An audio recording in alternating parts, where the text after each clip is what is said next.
We heard about Miss Firefly from Black Swan, but we never expected Miss Robin to... I'm sorry that I couldn't be with you then.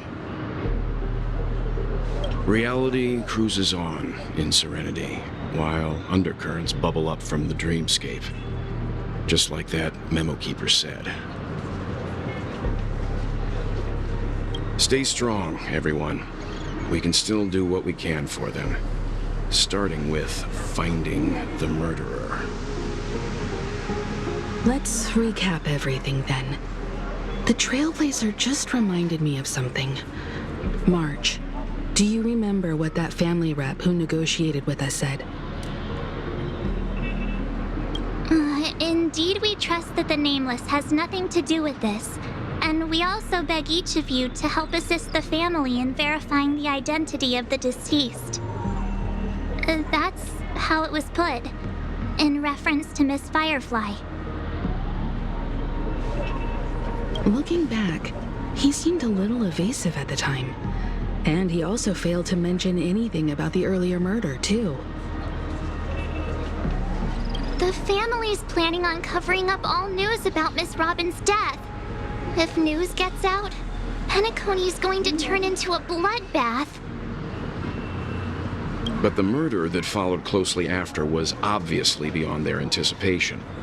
The family had to try and turn things to their advantage by bringing in reinforcements from outside.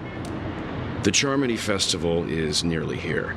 They must be snowed under. It may also be that Miss Firefly's murder had so many witnesses that it couldn't be covered up. So they went with the flow and let more people on the scene to control the situation. After all, the nature of the two murders is fundamentally different. The family's first protective measure should be against malicious actors among the guests, such as that IPC envoy.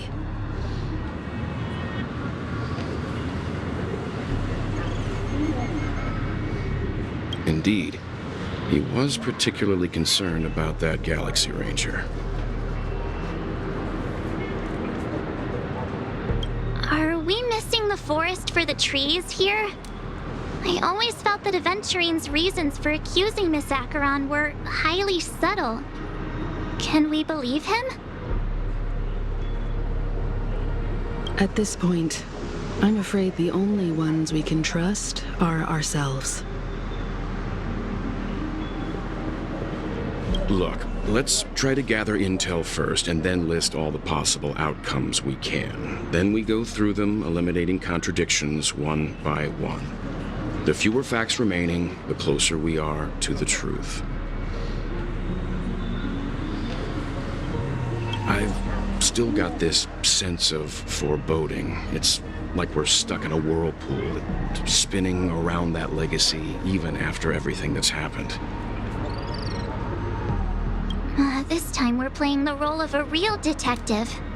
But before we start, what are we going to say to the family and Aventurine?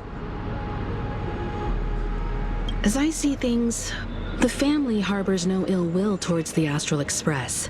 If they didn't trust the crew, they wouldn't have casually commissioned outsiders to investigate a case that's, in all likelihood, a scandal. Plus, this is the family's turf. Teaming up with them should make things easier for us in the future. As for that Aventurine, well, I'd like to hear your thoughts. He's complex.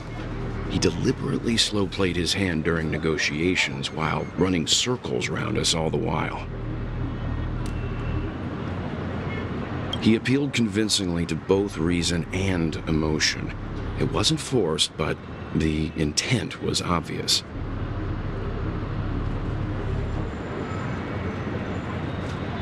Still, it's good to have contacts among all this uncertainty. Aventurine showed his skills, and as far as our interests are aligned, he can become a reliable ally.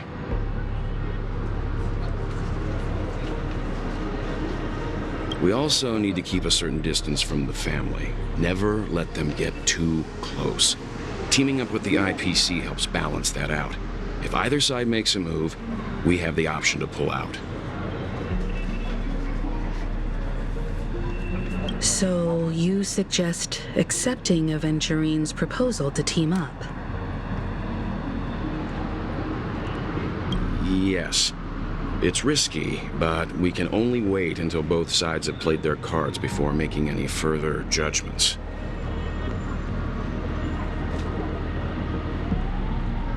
I get why, but there's a whole lot of bad guys and girls around here, and I'm worried about getting stabbed in the back.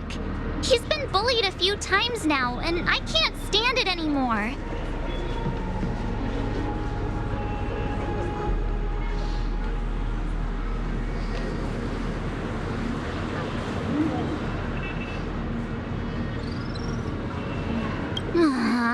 You're like a broken record.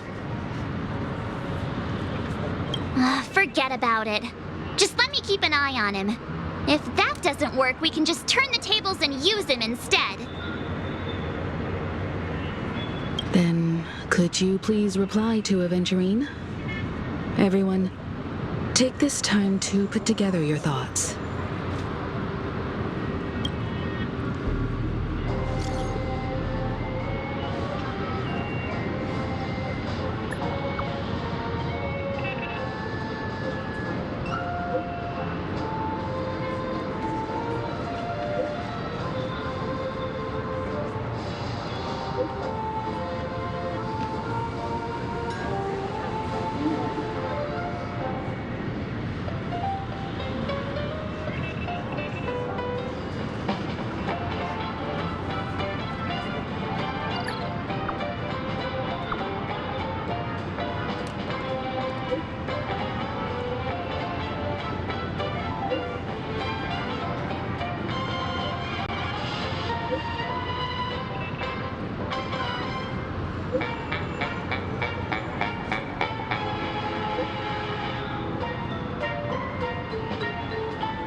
Look